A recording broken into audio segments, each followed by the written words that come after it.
Good morning বন্ধুরা, welcome back to our new video. আর আজকে সকালবেলা ঘুম থেকে উঠে এই যে এগুলো সব তুলে নিচ্ছি, এগুলো ধুয়ে দেবো। বৃষ্টি নেই আজকে। রান্নাঘরের গ্যাস ওভেনের যে টেবিল কভারটা আছে ওইটাও ধুয়ে দেবো।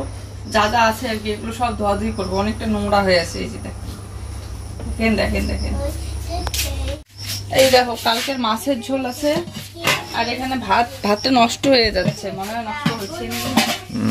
মোটামুটি অনেক দিন হয়ে গেল প্রত্যেক দিন এগুলো শুধু মুছে নেওয়া হয় হালকা করে, কিন্তু একবারে বের করে সব কিছু ধোয়া হয় না। তো আজকে ভাবলাম চলো, বৃষ্টি আসলে আসবে, ঝড় আসলেও আসবে, রোদ আসলেও আসবে, আজকে আমার কাজগুলো আমি সব কমপ্লিট করেই ছাড়বো। তাই ঘুম থেকে উঠে ব্রাশ না করেই সব বের করে নিচ্ছি, এগুলো ধুয়ে দেবো বলে। এই সকালবেলাটা ঢিলেমি করলে আর পরে পরে করবো বলে আর একটার পর একটা কাজ থেকে যায়, তখন আর এগুলো বের করা হয় না।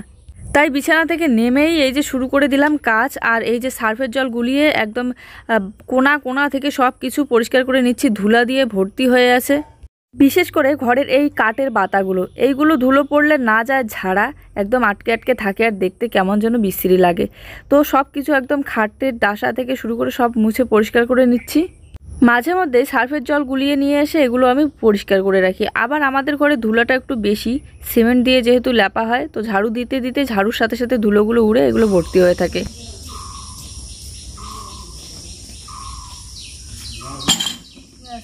রান্না করতে করতে রান্নার তেল চিটে ধোয়া, তারপরে সব মিলিয়ে র্যাকঝুড়িগুলো কালো কুচকুচে হয়ে আছে, সব নিয়ে আসলাম কড়াই পরে। আরো কোনো একটা মালা বাসন আছে, এগুলো কি অবস্থা হয়ে আছে দেখো তো কি হয়েছে। চলো এখন লেগে পড়ি, ঘষে ঘষে এগুলো একদম পুরা ঘষবো। ইয়ে লাগতো একটা ঘষা, সাবানটা এনে দাও,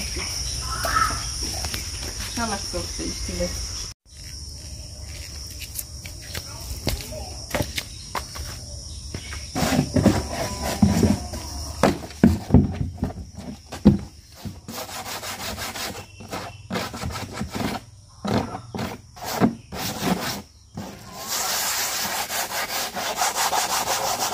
আমার পর যেই আমাকে দেখেছে সকালবেলা উঠে এইসব কাজকর্ম শুরু করে দিয়েছি, অমনি ও বুঝে গিয়েছে যে আজকে রান্না খাওয়া দাওয়া করতে অনেকটাই লেট হয়ে যাবে।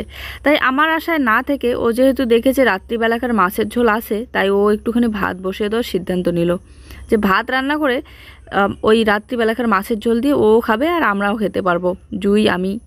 তাই আমার আশায় না থেকে ও ওদিকে একটুখানি চাল বসিয়ে দিয়েছে। মাঝে মধ্যে যখন ও আমাকে দেখে আমি এইসব কাজে একটু বেশি ব্যস্ত হয়ে পড়ি, তখন ও আমাকে অনেকটাই হেল্প করে রান্নার কাজে বা অন্য কিছু কাজে। যেমন বাচ্চাকে ধোয়ানো খোয়ানো, এগুলো তো টাইম মতো করতে হবে। আর এদিকে আমার এগুলো করতে করতে অনেকটাই লেট হয়ে যায়।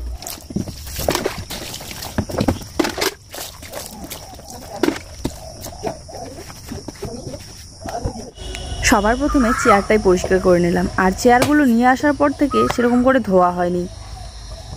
আমাদের এই ছোট্ট সংসারে প্রতিটা জিনিস একটা একটা করে অনেক কষ্ট করে কেনা।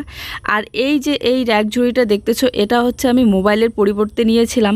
প্রথমে তো ঘরে কিছুই ছিল না সেরকম, তো জিরো থেকে এক এক করে প্রতিটা আমার শখের জিনিস আমি করেছি।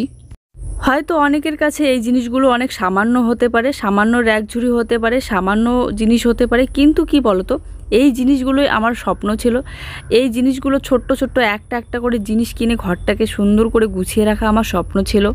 যার যেরকম সামর্থ্য সেই অনুযায়ী মানুষের স্বপ্ন তৈরি হয়। সামর্থ্য অনুযায়ী আমাদের এই স্বপ্নগুলোই ছিল অনেক অনেক বড় স্বপ্ন, কেননা আমাদের ঘরে প্রথমে কিছুই ছিল না, এক এক করে এখন সব কিছুই আছে। তো অনেক খুশি এর জন্য আমরা।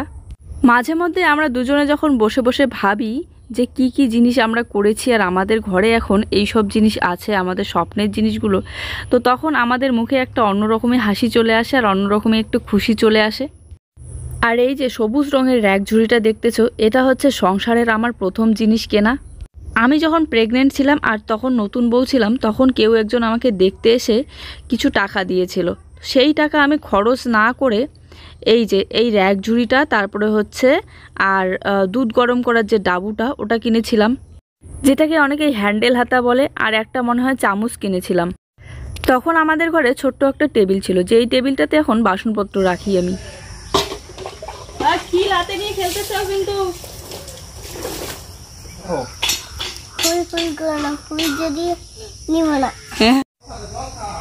তো আমার এই যে প্রায় এগুলো ধোয়াধুয়ি কমপ্লিট হয়ে এসেছে, এই যে দেখতে পাচ্ছ।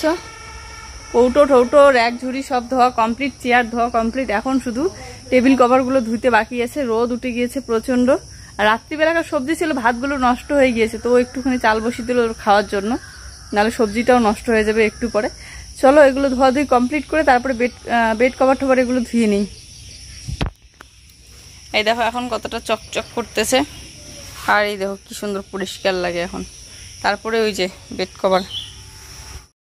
তো এগুলো ধুইতে আমার অনেকটা সময় লেগে গেল। ওইদিকে আমার বর ভাত রান্না করে ডাকতেছে, তো আমি ওকে বললাম তুমি খেয়ে নাও, আমি আমার কাজ শেষ হলে তবেই খাবো। আর একটা কাজে ধরলে সেই কাজটা সম্পূর্ণ না করে খাওয়া দাওয়া আমার করতেই ইচ্ছে করে না। তো সব কিছু নিয়ে এসে দিয়ে দিলাম রোদে। উঠোনে নিয়ে আসলাম, এই যে এক গামলা ভর্তি, এদিক সে ভিতরটা তো ভর্তি। এগুলো মাজতে যে আমার কতটা সময় লেগে গেল। আর তার মধ্যে হচ্ছে এখনও বাকি আছে আমার জামা কাপড়।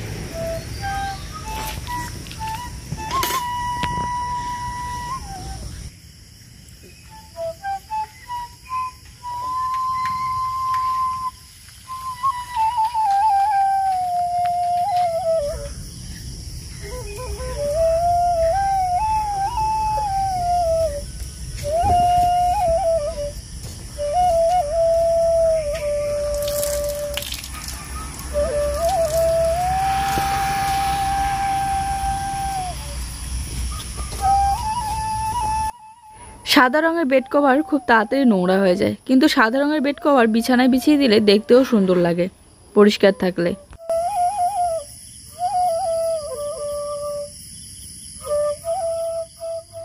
তো বন্ধুরা 10টার সময় আমার মানে সমস্ত কাজকর্ম কমপ্লিট হয়ে গিয়েছে, ধোয়াধুয়ি একদম কমপ্লিট।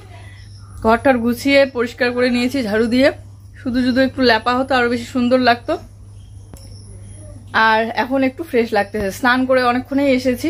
এসে হচ্ছে জুয়ের পাপা অল্প একটুখানি যে চাল বসিয়ে দিয়েছিল, ভাত করেছিল আর কি, তো ও খেয়েছে, রান্না করে খেয়ে নিয়েছে। রাত্রিবেলাকার মাছের ঝোল ছিল, তো আমি আর জুই একটু করে খেয়ে নিলাম। খেয়ে দিয়ে এই যে বসে পড়লাম এডিট করতে। এখন বাজে হচ্ছে 11:30। তো এডিট করব, ভিডিও আপলোড দেবো, তারপরে সবজি বানিয়ে দুপুরবেলাকার আর কি খাওয়া দাওয়া। এই দেখো মাঝে মধ্যে ঘর ঠর একটু মানে ঘরের জিনিসগুলো একটু ভালো করে ধুয়ে ধুয়ে পরিষ্কার করে রাখলে অনেকটা হালকা পাতলা হয় ঘর ঝাড়াঝাড়ি করলে। এই দেখো এই বাচ্চা কি পাজি, কি দুষ্টামি করছে দেখো, এত দুষ্টামি। বেড কভারটা আমি কি সুন্দর করে কেচে টেচে দিলাম অনেক কষ্ট করে। এই জায়গাটায় ভাতের ডাল নিয়ে এসে ডাল মাখিয়ে মাখিয়ে শেষ করে দিয়েছে। এগুলো আবার আমি ধুয়ে দিলাম। এখন কত দুষ্টামি করে তাহলে ভাবো। এদিকে বেড কভার নষ্ট করেছে, এদিকে বাড়িতে এসে দেখি ওর পাপার জামা, তারপরে ধোয়া আরও কী কী ছিল সব নিয়ে গিয়ে মাটিতে একদম মাখিয়ে মাখিয়ে নষ্ট করে দিয়েছে। কি দুষ্টামি করে ভাবো তো। এগুলো এখন আমার আবার ধুইতে হবে। ডাল সেদ্ধ হয়ে গিয়েছে, ডালটা সোমবার দিয়ে নেই। আর এই যে ডিমের খোসা ছড়িয়ে নিয়েছি, ডিম সেদ্ধ ভাজা করব।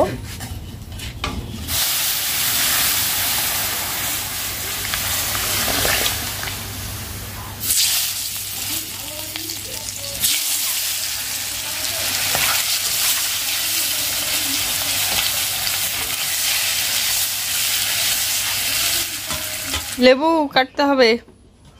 তো এই যে বন্ধুরা আমার রান্না কমপ্লিট, ডাল করে নিয়েছি, ডিম ভাজা আর হচ্ছে পটল সেদ্ধ মাখা। একটাই ও হচ্ছে গিয়েছে দুধ আনতে। তো আমি জামা কাপড়গুলো এদিকে ঢুকিয়ে ভাঁজ করে রেখে দিই। এই টেবিল কভারটা আজকে বিছিয়ে দেবো না, আর ভর্তি হয়ে থাকে, পুরো টেবিলটাই ঢেকে থাকে। আর ওই যে পোকামাকড়ের ভয়, এই দেখো পিঁপড়ে উঠতেছে আমার হাতের মধ্যে।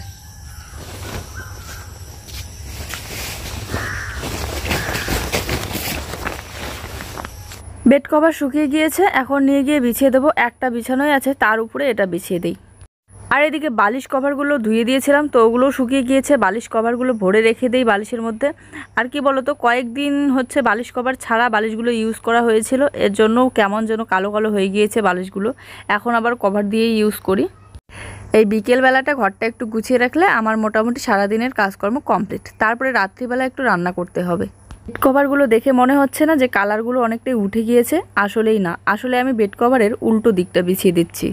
সারাটা দিনে তো গরম ছিলই, এই বিকেলবেলাটা আরও বেশি পরিমাণে গরম লাগতেছে। মনে হচ্ছে কতক্ষণে কাজকর্মগুলো কমপ্লিট করে একটু বাইরের দিকে হাঁটাচলা করতে যাব।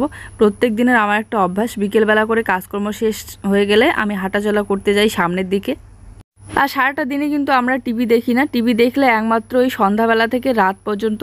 তো এখন টিভিতেও রিসার্চ শেষ হয়ে গিয়েছে, তাই বিকেলবেলা থেকে একদম রাতের 8টা-9টা পর্যন্ত যতক্ষণও বাজার থেকে বাড়ি না ফিরে ততক্ষণ পর্যন্ত একদম একা একা বোরিং লাগে। তো যাই হোক, এদিকে আমার ঘর গোছানো কমপ্লিট হইতে না হতেই এদিকে ও দুধ নিয়ে চলে এসেছে। আর তার সাথে এই যে দেখতে পাচ্ছ প্যাকেটের মধ্যে কতগুলো আম, এই আমগুলো সব হরিশের মা কাকিমা দিয়ে পাঠিয়েছে। আসলে ও দুধ আনতে গিয়েছিল তো ওইদিকে দেখা পেয়ে দিয়েছে। আমগুলো কি সুন্দর পাকা পাকা আর অনেকটাই বড় বড়। উপরে দেখা যাচ্ছে কিছু কিছু আম কাঁচা কালার, কিন্তু ভিতরটা একদম পেকে গলে গিয়েছে। তো আমগুলো সব আমি মাটির মধ্যে ঢেলে নিলাম। এবারে এক এক করে গুছিয়ে রাখবো র্যাক ঝুড়ির মধ্যে। ও গিয়েছিল দুধ নিয়ে আসতে, তো এই যে কাকিমা দিয়ে পাঠিয়েছে আম। তো একটা আম আমি কেটে দেখবো কিরকম মিষ্টি। সেদিন দিয়ে পাঠিয়েছিল লিচু, আর আজকে দিয়ে পাঠিয়েছে আম। আর আজকে যে পরিমাণে গরম পড়তেছে, এই দেখো আমি এইদিকে আসলে একদম রান্নাঘরের এদিকে আসলেই একদম ঘেমে জল হয়ে যাচ্ছি, কেমন যেন লাগতেছে, মনে হচ্ছে আরেকবার স্নান করে নেই। চলো একটা আমাকে কেটে খাই, আমগুলো আগে গুছিয়ে রাখি। এই র্যাক ঝুড়ির এই জায়গাটা অনেকটাই ফাঁকাই থাকে, তো এই জায়গায় আমি কোনো ফল, কলা বা আম কিছু থাকলে এখানটায় রেখে দেই। আর তার উপরটাতে বই আছে, বই খাতা জুয়ের। এখান থেকে 2টা আম আমি বিকেলবেলা কেটে খেয়েছিলাম, কি যে মিষ্টি আমগুলো, খুব মিষ্টি ছিল। তো দুধটা এখনো জাল দেওয়া হয়নি, দুধটা জাল দিয়ে তারপরে চুলটা একটু চিরুনি করে ফ্রেশ হয়ে নেব। যেহেতু প্রচুর পরিমাণে গরম পড়ে গিয়েছে, তো দুধটা মিল্কিন থেকে বার না করলে তাড়াতাড়ি ফেটে যাবে, আর ফেটে একদম দই হয়ে যাবে। তো চলো, এই যে এই ছোট্ট মিল্কিনটা জুয়ের হচ্ছে প্রথম যে জন্মদিন করেছিলাম, ওই প্রথম জন্মদিনের উপহার। আর মিল্কিনটা খুব পছন্দের, তাই অনেক যত্ন সহকারে রেখে দিয়েছি। মাঝে মধ্যে দুধ নিয়ে আসা হয়, আবার মাঝে মধ্যে সেন্টারে গেলে জুয়ের খিচুড়ি নিয়ে আসা হয়। এখন তো অনেক দিন হয়ে গেল সেন্টার থেকে খিচুড়ি নিয়ে আসাও হয় না। তো এইদিকে জুইসোনা চলে এসেছে টিউশন থেকে, আর জুইসোনা আসার আগেই আমি এক বাটি আম কেটে রেখে দিয়েছি, 3জনে মিলে বসে বসে খাবো বলে। আমগুলো 2টা খেয়ে দেখেছিলাম খুব মিষ্টি ছিল, তাই কেটে নিলাম। পাকা পাকা আম খেতে আমার খুব ভালো লাগে। তো আমগুলো খেয়ে তারপরে রাত্রিবেলা কি রান্না করব সেটারই চিন্তা হবে। তো বন্ধুরা, চলে এসেছে বৃষ্টি, আর ওই যে বিদ্যুৎ চমকাচ্ছে, মনে হচ্ছে ঝড় হইতে চলেছে রাত্রিবেলা, সেদিনের মতো যদি হয়। এই যে এখন ঘুমাইতেও পারবো না, ঘুম কিন্তু পাচ্ছে খুব, কিন্তু ঘুমাইতে পারবো না, আকাশ প্রচণ্ড খারাপ, বৃষ্টি পড়তেছে।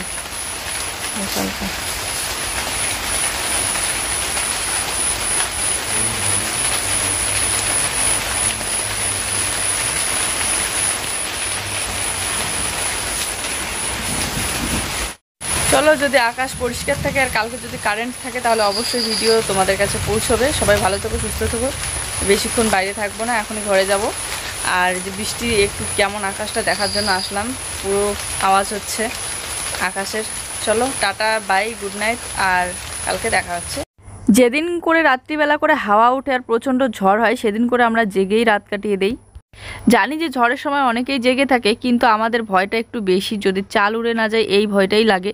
তো এই জন্য চলো টাটা, বাই।